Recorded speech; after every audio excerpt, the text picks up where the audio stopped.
Bienvenidos al Mercado en Claro. Antes de empezar, te cuento rápido de qué va esto. La idea de este podcast es hablar de mercados, economía, bolsas, empresas y todo este mundo financiero, pero sin volvernos todos locos, sin palabras raras cada dos frases, sin prometer que vamos a descubrir la próxima acción milagrosa que nos va a hacer millonarios y sin hacer como si todo el mundo tuviera que saber qué significa una prima de riesgo, un contango o una rotación sectorial. Aquí vamos a intentar hacer algo mucho más sencillo, entender qué está pasando, por qué importa y qué podemos aprender como inversores.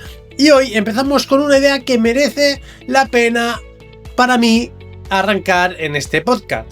Los mercados no siempre suben porque todo vaya bien. A veces suben porque se han acostumbrado a que muchas cosas vayan regulinchi.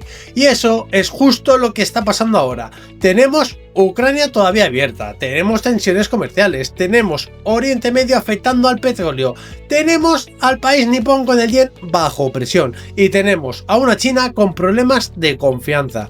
Y porque también tenemos la inteligencia artificial, que promete muchísimo, pero que quizá no está llegando tan rápido a los beneficios empresariales como muchos estaban esperando. Y aún así, el mercado está bastante tranquilo, demasiado tranquilo diría yo. Es como si estuviera sentado con un café en la mano, mirando todo lo que pasa y diciendo, bueno, tampoco está tan mal, la verdad. Y claro, uno piensa, hombre, tranquilo del todo no parece. Así que la pregunta del episodio es esta. ¿Estamos ante un mercado fuerte o ante un mercado que se ha acostumbrado demasiado al riesgo? Pero como dijo Jack, vamos por partes. Lo primero que hay que entender es que los mercados se han acostumbrado muy rápido a los problemas. Cuando Rusia invadió Ucrania en febrero del 2022, que ya ha llovido, el impacto fue enorme. Aquello cambió la política energética europea, aceleró el gasto en defensa y alteró cadenas de suministro. Durante un tiempo, cada noticia relacionada con la guerra movía el mercado. Pero han pasado más de 4 años y aunque la guerra sigue ahí, el mercado ya no reacciona igual. No porque haya dejado de importar, porque la verdad sigue importando, sino porque ha dejado de sorprender. Y esto en bolsa es clave. Muchas veces no mueve más el mercado lo más grave, lo mueve lo inesperado, lo nuevo, lo que pilla a todo el mundo mal colocado, lo que se repite durante mucho tiempo acaba entrando en el paisaje. Con los aranceles pasó algo parecido. Al principio, cada amenaza comercial generaba tensión. Ya sabéis, el taco trade, que si nuevos impuestos, que si represalia, que si impacto en márgenes, que si inflación, que si ahora sí, que si ahora no, vamos, que era un vaivén. Pero poco a poco el mercado lo va metiendo en su rutina. No porque los aranceles no importen, importan, claro que importan. ¿Cómo que no van a importar? Afectan a empresas, consumidores, precios y crecimiento. Pero cuando algo deja de ser novedad, el mercado muchas veces deja de tratarlo como una emergencia. Es como ese vecino que lleva varios días haciendo obras, el primero te molesta, el segundo día te irrita, el tercero ya desayunas con el taladro de fondo. Es como una música celestial. No es agradable, pero tu cerebro dice, vale, esta es mi vida ahora, así que me tengo que acostumbrar. Con los mercados pasa un poco algo parecido, y de esa idea pasamos al primer gran ejemplo de la semana. Oriente Medio y el petróleo. Aquí ya no hablamos de un vecino con el taladro, aquí hablamos de petróleo. Y el petróleo toca muchas cosas, toca inflación, toca tipos de interés, toca costes de empresas y toca directamente el bolsillo del consumidor. La tensión alrededor de Irán, Israel, Estados Unidos y el estrecho de Hormuz provocó una subida del petróleo. Y tenía sentido. Si algo se complica en esa zona, el impacto puede llegar rápido. Sube el petróleo, sube la inflación, suben los bancos centrales, se ponen nerviosos y nosotros, ¿qué hacemos? Acabamos mirando la gasolinera como si fuera un producto de lujo. Pero después llegaron señales de reapertura, algo de normalización en los flujos y cierta esperanza de tregua. Y el petróleo, pues sí, se relaja un poco. Entonces, aquí viene la pregunta importante. ¿El riesgo ha desaparecido o el mercado simplemente ha decidido dejar de cobrarlo? porque no es lo mismo. Una tregua frágil no es paz. Una semana tranquila no borra un problema geopolítico. Y con la información disponible no se puede confirmar si estamos ante una desescalada real o solo ante una pausa temporal. Pero el mercado funciona algo así. Primero se asusta, luego espera y si la catástrofe no llega rápido, empieza a mirar hacia otro lado. Dicho de forma sencilla, el mercado tiene poca paciencia para los riesgos que tardan demasiado en explotar. Y de Oriente Medio saltamos al país nipón, porque ahí aparece otra señal que merece atención. El yen vuelve a estar bajo presión y el dólar frente al yen se mueve, con los datos que tenemos en una zona entre las más elevadas de los últimos 40 años. Y claro, vuelve la pregunta: ¿va a intervenir Japón para defender su moneda? Godzilla ya lo ha hecho antes. Compra yenes, vende dólares, da un golpe en la mesa y durante unos días parece que funciona. Pero esto es como poner cinta adhesiva a una tubería con demasiada presión. Puede aguantar un rato, pero no montes una fiesta debajo porque si no se te va a ir todo al garete.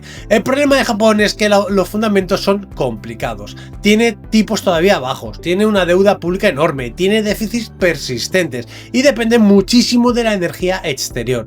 Según nuestra información, Japón importa prácticamente toda la energía que consume y buena parte de su petróleo procede de Oriente Medio. Así que si sube el petróleo, Japón necesita más dólares para pagar importaciones y eso añade más presión sobre el yen. Por eso la debilidad del yen no es solo una historia de divisas, es una señal. Nos habla de deuda, tipos, energía y de lo difícil que es salir de décadas de dinero barato sin romper nada por el camino. Y de Japón pasamos a otro tema donde el mercado quizá también se ha adelantado, que es la inteligencia artificial. Aquí quiero ir con pies de plomo, porque la inteligencia artificial puede ser una de las grandes revoluciones tecnológicas de nuestra época. Seguramente lo sea y será así, pero una cosa es que una tecnología sea revolucionaria y otra muy distinta es que el mercado acierte siempre en el precio y en el calendario. Cada semana aparece una nueva herramienta, un nuevo modelo, una nueva promesa, más productividad, más automatización, más eficiencia y más titulares diciendo que esto lo cambiará todo. Y puede que sea verdad, pero hay una pregunta que me parece más útil. ¿Y si la inteligencia artificial avanza más rápido que las empresas capaces de usarla bien? Porque una cosa es que tú uses una herramienta de IA y trabajes mejor. Eso puede pasar bastante rápido. Pero otra cosa es que una gran empresa cambie toda su forma de trabajar. Una gran empresa tiene sistemas antiguos, datos desordenados, departamentos que no siempre se hablan, controles legales, ciberseguridad y comité, etc, etc, etc. Sí, muchos comités. La inteligencia artificial puede ser muy avanzada, pero todavía no ha derrotado al comité de los martes a las 9. Según la información que manejamos, entre un tercio y la mitad del uso empresarial de los modelos más avanzados sigue concentrándose en escribir códigos, y esto es un análisis hecho por Bloomberg. Pero la idea de fondo es importante. Quizá la IA está siendo muy útil, sí, pero todavía en áreas concretas. El mercado ha asumido una cadena bastante bonita. Los modelos mejoran, las empresas los adoptan, la productividad sube, los beneficios crecen y las acciones justifican sus valoraciones. Pero la realidad normalmente tiene más barro. Primero llega la tecnología, después llega la implementación.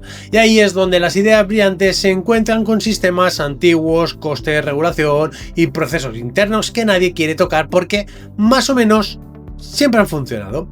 Y esa frase, más o menos funciona, ha frenado más revoluciones tecnológicas que cualquier banco central.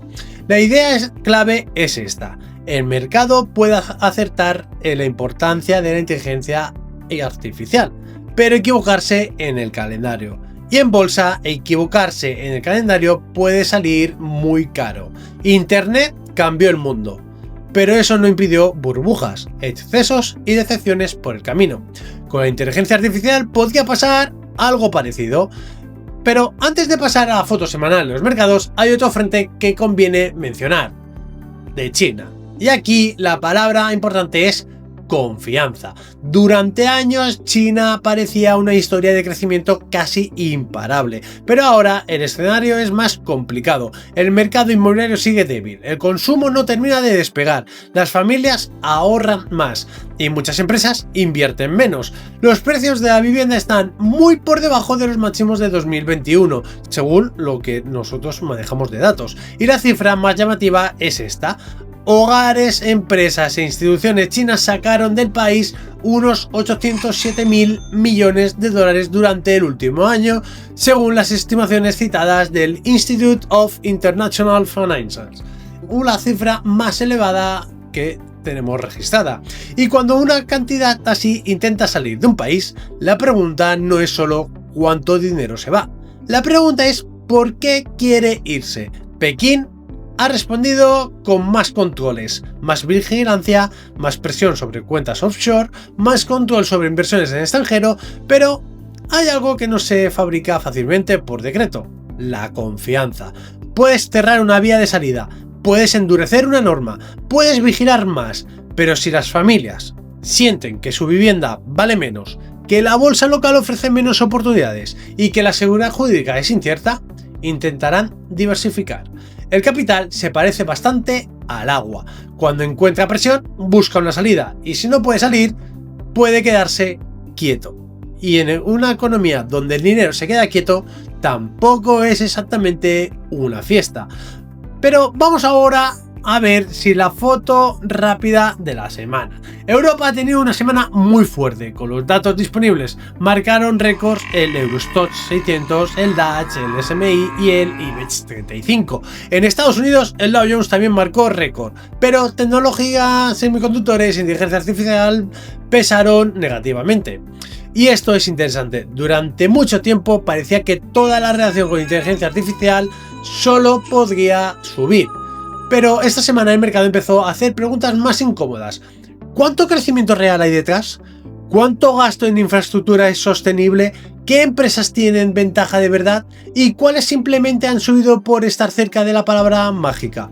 La IA no ha dejado de importar, pero el mercado empieza a distinguir. Y eso, aunque duela a corto plazo, es sano. En materias primas, el petróleo volvió a caer. El Brent terminó en los $71,90 el barril y el West Texas en el $68 el barril. Es la cuarta semana consecutiva de descensos, según los datos del mercado que manejamos. Traducido, el mercado estaba pagando miedo, ahora paga menos miedo.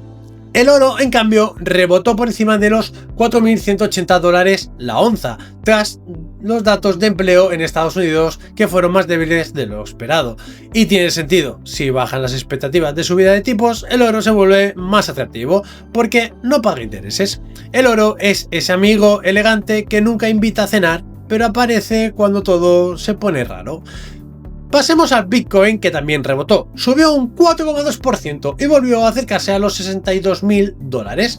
Pero cuidado con la foto completa. La cifra que tenemos indica que todavía cae un 24% desde principios de mayo y sigue un 50% por debajo de su máximo histórico de octubre de 2025, situado en los $126.000. ¿Rebote? Sí.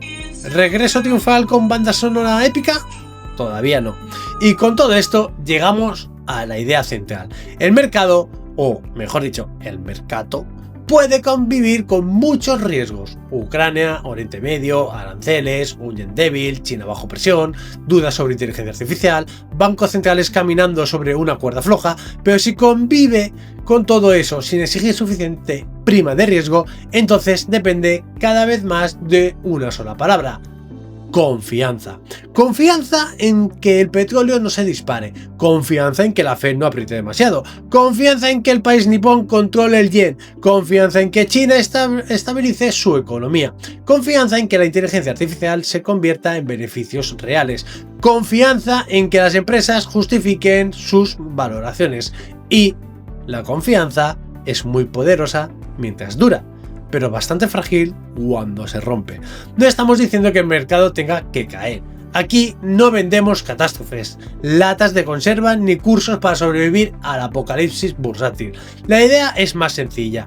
Cuando el mercado deja de asustarse por demasiadas cosas a la vez, conviene estar más atento y no menos. La próxima semana el foco pasará a resultados empresariales. Según el calendario que tenemos, PepsiCo abrirá el jueves 9 de julio y el 14 llegará una primera gran tanda con la banca estadounidense. Ahí veremos si los beneficios acompañan a las valoraciones, porque el mercado puede tolerar muchas dudas si las empresas ganan dinero.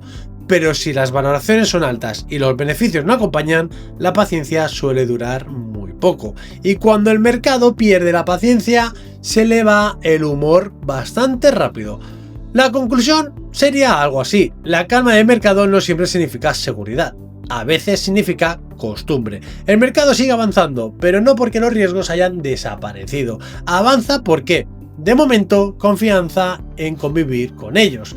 La pregunta es: ¿cuánto tiempo puede durar esa confianza?